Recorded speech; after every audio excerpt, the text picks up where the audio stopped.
En 1982 se estrena en Estados Unidos un film dirigido por el afamado productor y realizador Steven Spielberg. Una película que llevó por nombre Poltergeist. En ella se narra la historia de una familia que sufre extraños sucesos en su hogar.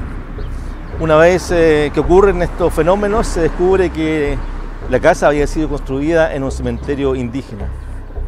Y algo similar ocurre en esta población de nombre Juan 23, que hoy día nos encontramos en Chillán. Pero a diferencia de la película Poltergeist, las familias que aquí viven sí sabían que sus casas estaban siendo construidas sobre un antiguo cementerio de a mediados del siglo XIX.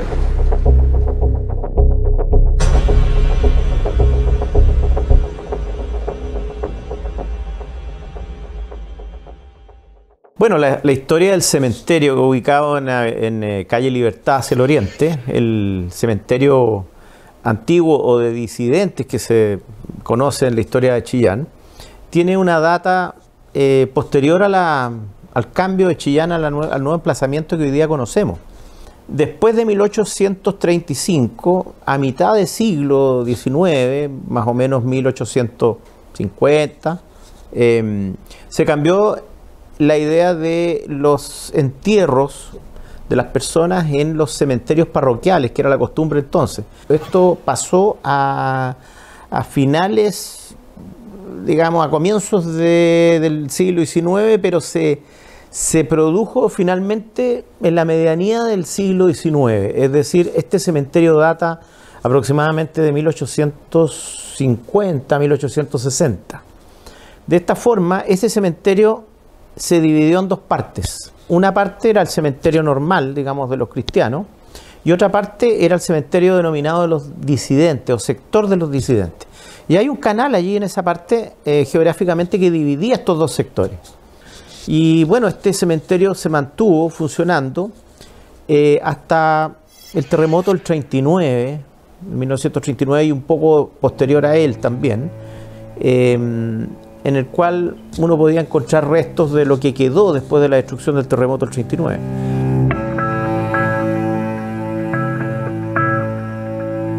Donde está la iglesia de los mormones, en la esquina de ahí era todo esto hacia arriba, era solamente, digamos, casi campo.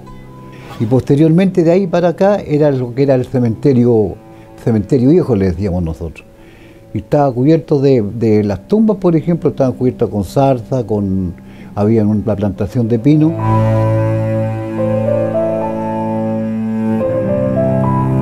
Empezó, digamos, lo que fue toma esto, por intermedio del padre Mario Vergara. La verdad es que nosotros fuimos los primeros niños que llegamos acá a este lugar. Esto se planificó en gente que vivía en la población 20 de agosto. Entonces se empezó a idear de tomarse este terreno para poder construir las casas. Pero era una pila de ladrillos, de todo, de piedra, de todo, porque estaba donde habían esos pedazos, las bóvedas que habían, todas esas cosas. La misma gente comenzó a venir a limpiar. Entonces le decían, ya en tal parte va a tocar, y venían y limpiaban todo hasta que quedó todo limpio y comenzaron a medir lo que cada casa iba a ocupar. Y donde usted, por ejemplo, escarbaba había zarza, y escarbaba usted la zarza, había calaveras. Cuando comienza la construcción de las viviendas y de los servicios de alcantarillado y se producen estas excavaciones, comienzan a aparecer los macabros vestigios del antiguo cementerio. Sí, yo recuerdo que con los amigos que teníamos acá, de repente cuando hacían los hoyos, porque en ese tiempo no había alcantarillado, entonces al principio se vivió con pozos negros, ¿ya? Y se hacían los hoyos y empezaban a salir los cadáveres. Entonces los huesos, ya tenían muchos años ahí, solamente los huesos, y nosotros encontramos muchas veces estas calaveras y jugábamos con ella porque éramos como, para nosotros era como inocentón. Cuando yo ya estaba aquí, empezaron a hacer las excavaciones para hacer los baños. Y en esas excavaciones salieron montones de huesos. Entonces yo los junté los huesos y los puse encima de la pila de tierra que había donde habían hecho la excavación. Eran largos como de brazos, de canilla, cosas así. Y al construir la casa nueva nos encontramos con varios restos de personas, ¿ya? O de huesos, más que nada de osamenta. Y la primera parte fue en el dormitorio de mi hijo. Así que ahí hicimos un hoyito más adentro y los dejamos ahí enterraditos. En la puerta de la entrada aquí también hay también lo dejamos adentro, pero ese, el de la entrada, fue más, porque encontramos la cabeza, encontramos más, había más, estaba como más cosas, o sea, más osamenta había. Y la otra está a la entrada de la reja.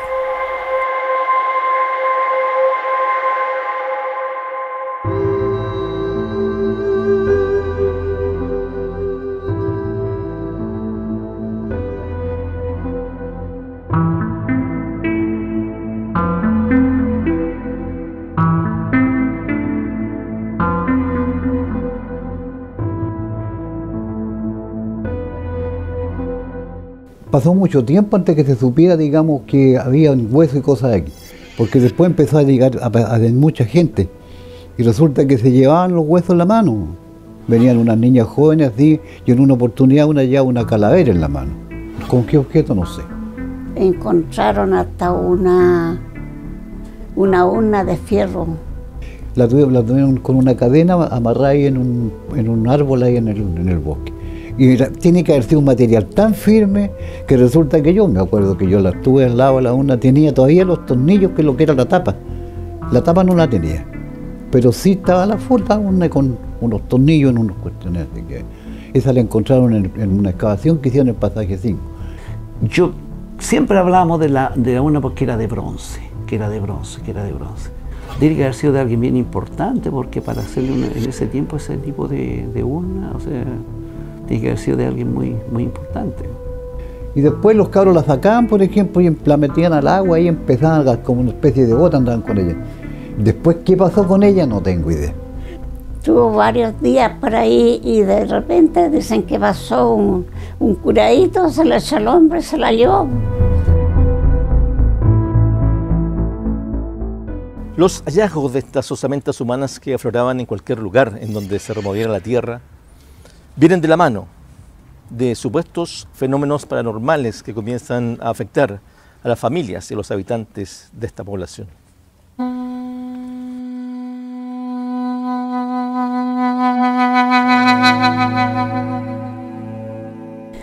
Las puertas se abrían, se cerraban en la noche, uno podía estar lo más bien, de repente venían y abrían la puerta. Nosotros sentíamos que abrían la puerta y la cerraban, pero no era cierto, sino que el golpe nomás, pero no que la hubieran abierto, nada. Golpan la puerta hartas veces sentido, así como golpa una persona. Pero yo despierto con eso y salgo a mirar en la ventana, no hay nadie. Había una bóveda con un ventanal de vidrio, como una especie de vitral. Y resulta que dentro de esa bóveda había un cajón, pero era no de madera, sino que recuerdo yo que era de fierro. Y dentro de ese cajón había un hueso. Y la señora decía que pertenecía a una niña que seguramente le dejaron su huesito ahí, que en la noche ya sentía que la niña pedía que la sacaran de ese lugar.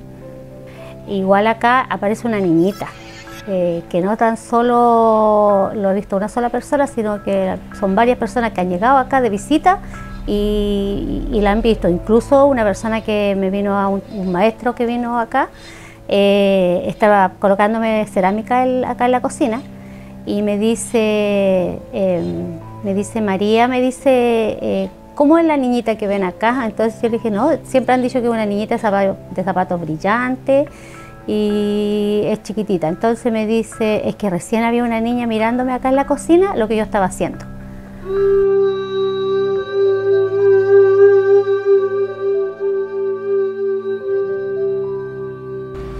En la película de Spielberg, las entidades que ahí aparecen son dominadas por un demonio, por un hombre negro, con sombrero, de nombre Henry. Y al parecer, en esta población, esa figura también se ha hecho presente en más de alguna oportunidad. Lo que pasa es que estuvimos arrendando como 2 años con mi esposo nosotros.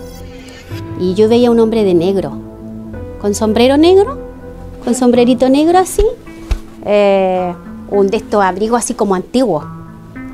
Era como un sombrero así, de estos como, de estos antiguos, así como larguito, pero no tanto.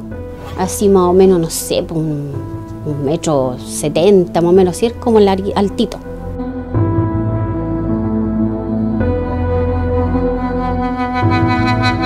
Y resulta de que yo miré hacia la ventana y él estaba sentado, pero estaba sentado así, y se da vuelta así y me hace así con el sombrero. Pero era así. Y otra vez yo me acuerdo que estaba cocinando y él me decía, toma ese cuchillo que está ahí. Ahí ya me empezó a dar miedo, ahí ya yo me vine para acá para donde mi mamá. No, ahí yo dije, yo no estoy más aquí en esta casa. Mi suegra me decía que yo estaba loca, que me tenía que ver un psiquiatra, me acuerdo. Y dije, no, si no es, si yo lo veo, entiéndame que yo lo veo.